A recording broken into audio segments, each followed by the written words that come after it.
Value zone hyper mart ఇప్పుడు మన అమీర్పేట్ లో ఈ సెప్టెంబర్ 18న గొప్ప ప్రారంభం.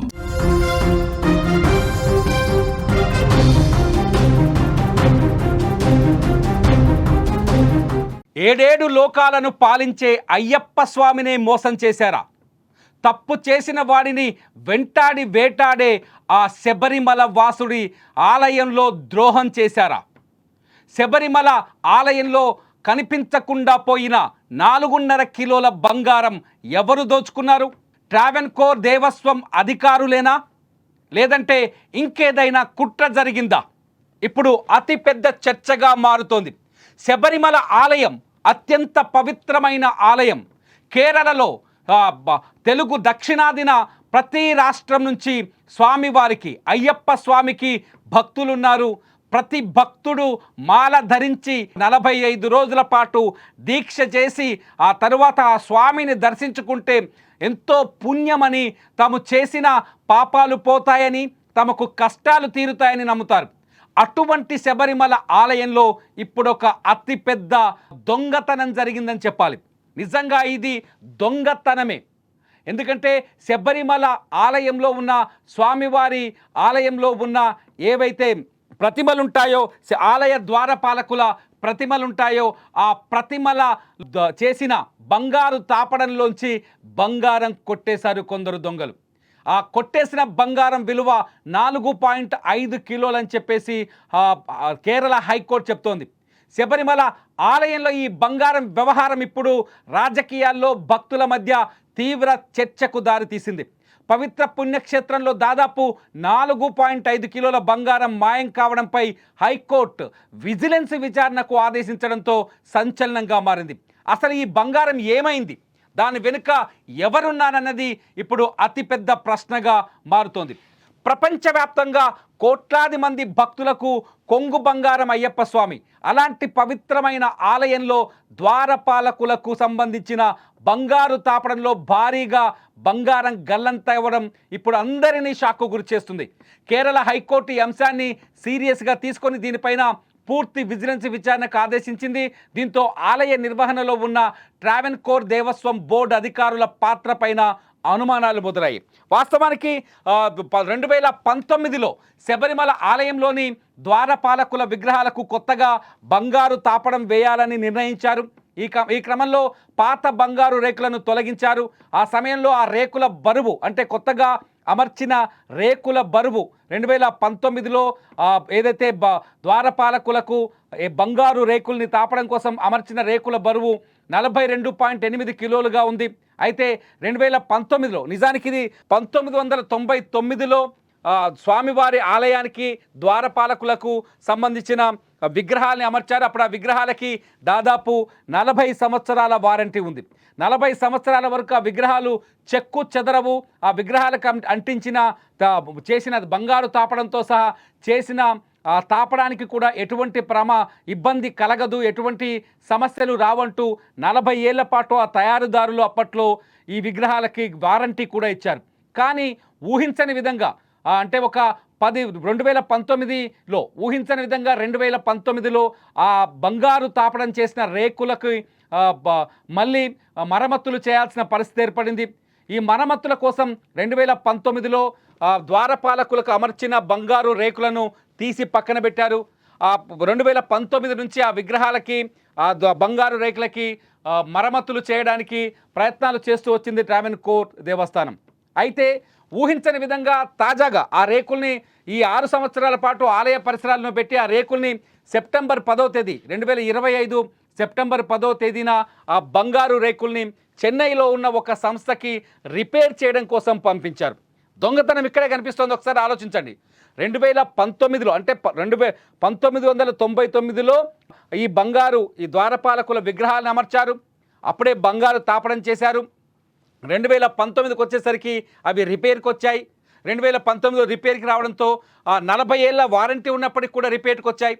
రిపేర్కి రావడంతో 2019లో ఆ బంగారు తాపడం ఉన్న రేకుల్ని రిమూవ్ చేసి వాటిని చెన్నైలో ఉన్న ఒక సంస్థకి సెప్టెంబర్ 10వ తేదీన చెన్నైలోని ఒక సంస్థకు పంపించారు. 2019లో వాటిని రిమూవ్ చేసినప్పుడు ఆ రేకుల బరువు, ఆ బంగారు రేకుల బరువు 42.8 కిలోలు ఉంది. 2019లో 42.8 కిలోలు ఉంది. తాజాగా ఆ బంగారు రేకులు చెన్నైకి వెళ్లేలోపు 38.258 కిలోలకు చేరుకుంది. అంటే 42.8కి 32.2కు మధ్య గ్యాప్ దాదాపు 4.5 కిలోల 4 కిలోల బంగారం తేడా కనిపించింది. అంటే శబరిమల నుంచి ఈ బంగారు రేకులు చెన్నైకి వెళ్లేలోపు చెన్నైలో ఉన్న ఆ సంస్థ ఆ బంగారు రేకులకి మరమ్మతులు చేసే ముందు దాని వెయిట్ని తూకం వేసి చూశారు. ఆ తూకంలో తేడా రావడంతో వెంటనే ట్రావెన్కోర్ దేవస్థానానికి ఫిర్యాదు చేశారు. అయితే ఈ ఫిర్యాదు చేసిన తర్వాత ఈ కేసుని కేరళ హైకోర్టు సుమోటోగా తీసుకుంది. కొంత భక్తుల మధ్య చర్చ జరగడం, ఈ బంగారు రేకుల్లో కొంత అంటే అవకతవకలు జరిగాయని చర్చ జరగడం, ఈ చర్చ నేపథ్యంలో కేరళ హైకోర్టు ఈ కేసును సుమోటోగా తీసుకుంది.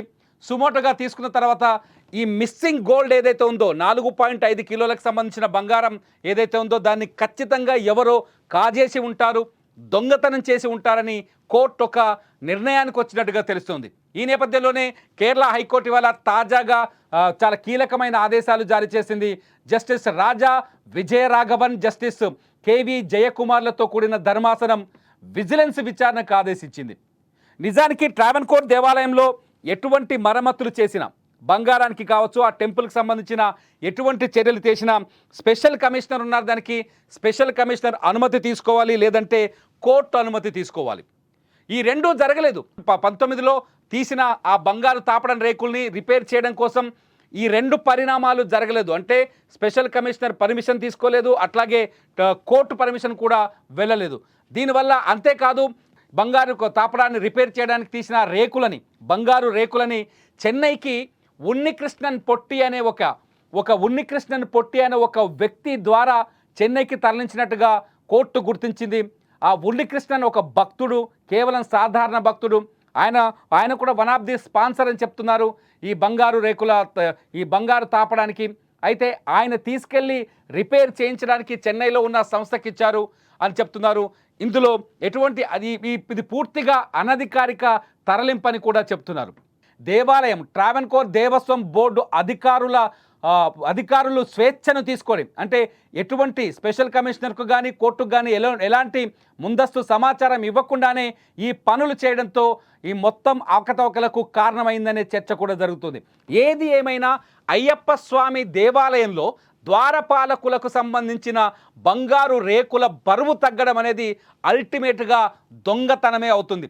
అది దేవుడు సొత్తుని చాలా అప్పనంగా తెలివిగా కొట్టేశారనే చర్చకు ఆస్కారం ఏర్పడింది ఇక్కడ. ఈ నేపథ్యంలోనే కోర్టు కీలకమైన ఆదేశాలు ఇచ్చింది. విజిలెన్స్ విచారణకు ఆదేశాలు జారీ చేసింది.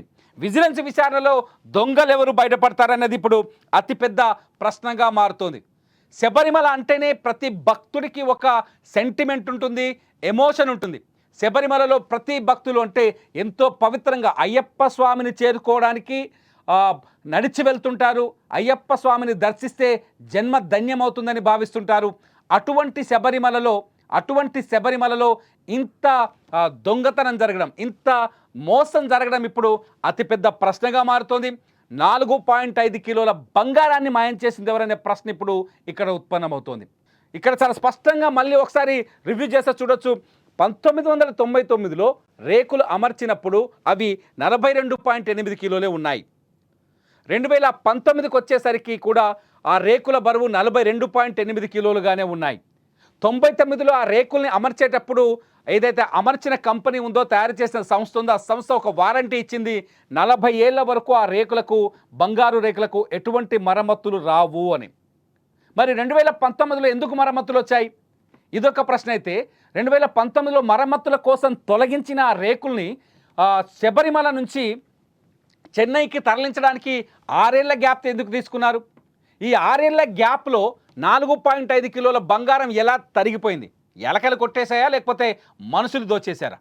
ఇప్పుడు ప్రతి భక్తుడు అడుగుతున్న ప్రశ్నే, కేరళ హైకోర్టు కూడా ఇదే ప్రశ్న అడుగుతోంది. ఖచ్చితంగా ఇందులో అవకతవకలు జరిగాయనే చర్చ జరుగుతుంది. ట్రావెన్కోర్ దేవస్వం బోర్డులో ఉన్న కొందరు అధికారులు ఈ బంగారాన్ని దోచేశారనే చర్చ కూడా జరుగుతోంది. ఈ అవకతవకలు ఆ అధికారుల వల్లే జరిగాయనే చర్చ కూడా జరుగుతోంది. పరమ పవిత్రంగా ప్రతి భక్తుడు అయ్యప్ప స్వామి మాల వేసే ప్రతి భక్తుడు పరమ పవిత్రంగా అయ్యప్పను పూజిస్తారు. అయ్యప్ప వరమిస్తే జీవితం మారుతుందనుకుంటారు.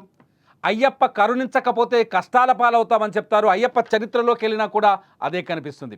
అటువంటి అయ్యప్ప స్వామి దేవాలయంలోనే అటువంటి అయ్యప్ప ముందున్న ద్వారపాలకుల విగ్రహాలకు సంబంధించిన బంగారు రేకులనే దోచుకున్నారు అంటే, ఆ బంగారాన్నే మాయం చేశారంటే వాళ్ళు ఎంతటి సాహసవంతులు ఒకసారి అర్థం చేసుకోవచ్చు.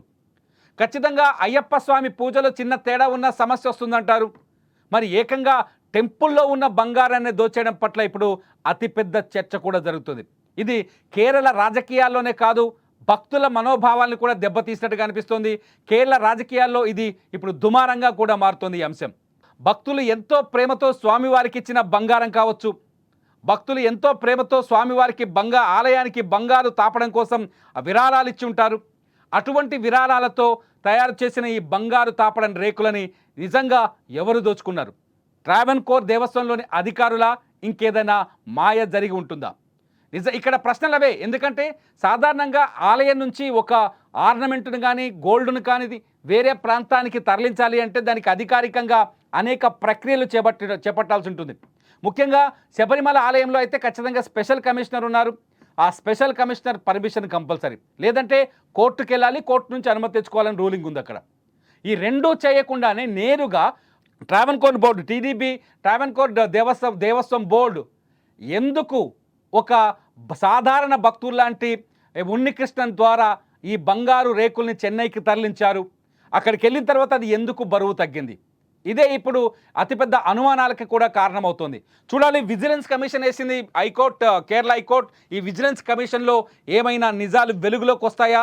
అసలు దోషులు దొంగలు దొరుకుతారా అన్నది ఇప్పుడు అత్యంత ఆసక్తికరంగా మారుతుంది. చూద్దాం, మీరేమనుకుంటున్నారు?